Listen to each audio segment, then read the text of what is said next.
You ready? You want to hear this? Yeah, I want to hear Okay, the San Fernando superhero back again. I train hard, so when I'm on the track, I'm overlapping them. That's all I got. Sounded pretty good, right? Yeah, man, spin his own. Welcome back. It's Monday, and like Kanye after marrying Kim K, I've changed. That's right. He is no longer the same. So, continuing on the topic of Daniel, capítulo 11. And I'll put the translations there for those that don't speak Spanish. Why is the hand dryer on? I don't know. The person's trying to be clean. Coronavirus, everyone, stay safe. So, Monday, titled Prophecies of Syria and Egypt. Did you just say cereal? I did not. Daniel 11 is like a drama between the north, right? No, we didn't know. The north and then the south. Come on, you're gonna do it. You're gonna be hanging, bro. So what happens is now we're gonna read the verses. Now as we're reading the verses, we're definitely gonna talk about it, break it down. So, beginning in chapter 11, where we find ourselves again, beginning in verse 5. Yep. All right, I'm gonna begin reading. It says, "The king of the south shall be strong, but one of his princes shall be stronger than he, and he shall rule, and his authority shall be a great authority. After some years, they." Turn some pages. Shall make an alliance. The daughter of the king of the south shall come to the king of the north to make an agreement, right? But she shall not retain the strength of her arm, and he and his arm shall not endure. But she shall be given up in her attendance, he who fathered her, and he who supported her in those times. And so again, the two main powers that are talked about, and particularly this chapter, are two. Who are they? North and the south. Who are they, though? Okay, so the north is represented by Syria and the king Seleucus. Celery juice. I knew a Lucius. Yeah? Anybody from Oakwood knows Lucius. Love you, Lucius. All right, so Seleucus, the north in Syria. And in the south, we have Egypt and Ptolemy. Exactly. What's his name? How you say his name? Ptolemy. Ptolemy? I thought, so it's not Ptolemy? Nope, it's Ptolemy. Wow. It's like, it almost sounds like a novela. Again, I'll translate it at the bottom. Novella. Right? Yeah, you'll get the English down there. So the novella is like, there's a king, he has a daughter, he gives it to? The South King. The South, and why though? To try to sort of bring the two powers together, to merge, to sort of, how do you say it? It's two gangs. Oh, West Side Story. Exactly, this is the West Side Story. The Sharks and the Jets, or the Giants and the Jets. I don't know who's playing. That's all I know. So literally, it's a West Side Story, but of biblical times. North and the South, right? Again, prophecy is amazing. Yep. And again, the reason why God has given us prophecy is so that when things do happen, we may believe in them. Yep. And we can have that assurance that no matter what's happening, God already knows what's going to happen. He's already, we have that assurance that whatever's happening, God's already got it. And we could trust his word. Yep. Amen. Now, as we continue, it kind of really depicts this aspect of the daughter kind of giving and taking and all stuff like that. There was a historical account of this actually happening. Yep. And the guy was Antiochus, the second Theos. Antiochus to Theos, Back to the Future.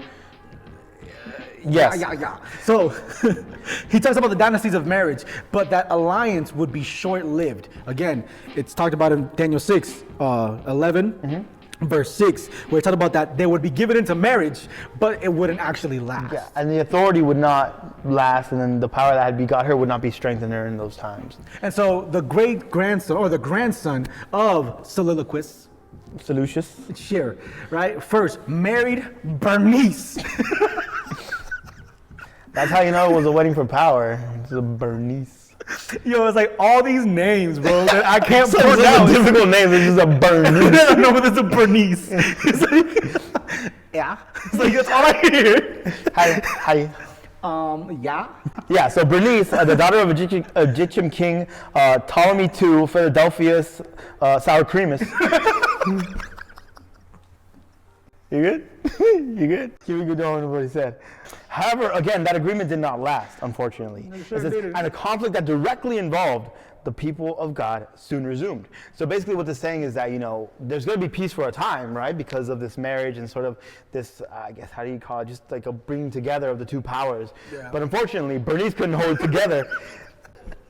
And then just everything came crumbling down, and now we got conflict again, right? And this conflict, as is pointed out, it directly involves God's people. Yo, Bernice sounds like somebody that goes to Starbucks religiously, bro, and orders a venti latte, oatmeal. No whip. No whip. I just get my order, guys. Anyways, so yeah, it breaks down. And so what's interesting is that God is revealing all these things. To me, it's an act of God's grace. Yes. And I think one of the big questions that sort of pops up is, why is he mentioning these kingdoms specifically, these kings specifically? Why isn't he mentioning, like, all the wars or, all these minor skirmishes that are going on in other parts of, the country, the world at the time? Yeah. And sort of the answer is, again, because these were the wars and the dynasties and the kingdoms that were directly affecting God's people. Again, talking about the Lord of history, right? How he's literally Lord of all things, and following from Daniel chapter 2, 7, 8, 9, 10, 11. The whole book of Daniel is just keeps retelling the same prophecies, just in a more detail. It's almost like you look at a picture in Daniel 2, you're like, oh, that's a nice picture, right? And then you don't really see Bernice, and then Daniel chapter 7 goes in, and it's more detail, right, about what would happen to the people of God. Then Daniel chapter 8, more detail as to geographically how these kingdoms will go about. But it's the same kingdoms. It's Babylon, it's the Medes and the Persians as one. There's Greece, then there's Rome, and then there's, in essence, us. Yep. We're the tippy toes of the toe jams of the statue. But in every prophecy in the book of Daniel, it just keeps getting more and more detailed. And this is probably one of the most detailed accounts. Yeah, I like to think of it as like, it's sort of like, it shows a big map, right? And as it's slowly zooming in, you start getting more and more detail, right? To the point where it's literally just zooming in on people. Yeah. And you just see what's going on directly, right? Yeah. And so what you have is now God predicting all these things would come to pass. Right? There's God that is trustworthy. There's a God that knows the future. I mean, and if you knew someone that knew all things, knew what would happen tomorrow, like, why wouldn't you trust them? Why wouldn't you? That's really the biggest question right now. It's like, why? God in the Word literally lays it all out just so eloquently and so blatantly, just so bluntly, right? He doesn't dance around it. He's like, no, this is happening, this is gonna fight, and it's like, all right, nah. Yeah. Right? It's sort of that. I'll take my chances. That essence, right? Like, you're drowning. There's a guy in a boat. He's like, hey, you need a ride? No, I'm good. Yeah. And what's crazy is that, especially people that like to gamble and make bets and stuff like that, like, it's a bad wager. It's a bad wager when somebody has a track record of literally foretelling things that happen. And so some people like to argue, well, no, the book of Daniel, it could be they wrote these things after the fact. Right. It's called post-diction. Right, but what's interesting about Daniel is one of those copies that was found in the Dead Sea Scrolls that predates, Jesus by 200 years. Yeah. And you could be like, oh, well, somebody probably wrote it then, but there's prophecies that still were being fulfilled or were going to be fulfilled, especially with the Roman Empire, which is extremely detailed account that was prophesied by Daniel that is accurate. And there's still prophecies that haven't been fulfilled to this day. Right. So, we're still in them. We're still living in these prophecies, yeah. Still living these prophecies. So I'd like to end with this question, right, that's posed. And it's how, according to Isaiah chapter 46, verses 9 and 10, right, how much basic Christian theology is found in these two verses? And what great hope can we take from them? And if I beat you there, bro, you owe me $5. What did I say about gambling? I'm already here. All right, so Isaiah 46, and I'll be reading verses 9 and 10. Follow along with me.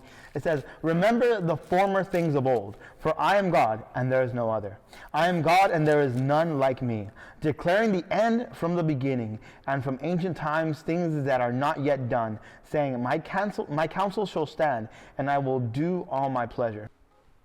Yeah, I know, right? I like the way he's saying it. He's like, there's no one else like me. There's no one else doing it like I'm doing it, right? I'm literally telling you what's going to happen, right? And sort of the end of verse 10, it says, my counsel shall stand.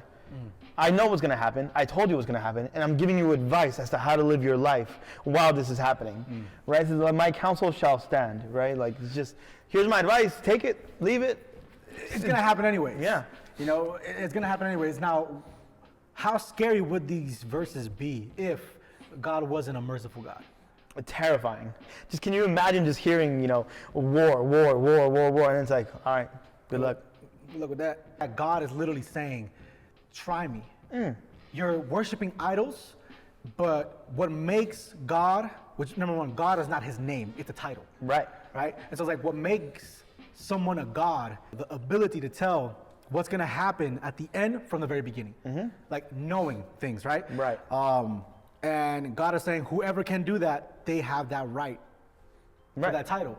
He's like, but there's no one like me. Yeah. For I am God, there's no other. So my friends, literally you can rest assured in the fact that there's no one like God, the same way that there's no one like you. Right? And so God literally wants to preserve you, but that's up to us. It's up to us.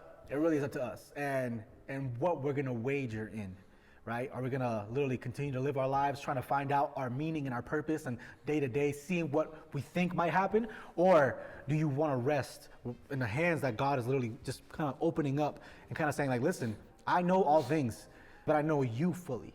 I know the good, the bad, and the ugly, and I still want you. But I also want to prepare you for what's to come next. Yeah, and I think it's just so amazing. It's like the one who wrote your life, the one who knew you before you were even born, is telling you the story of your life. It's like, it's up to us to listen.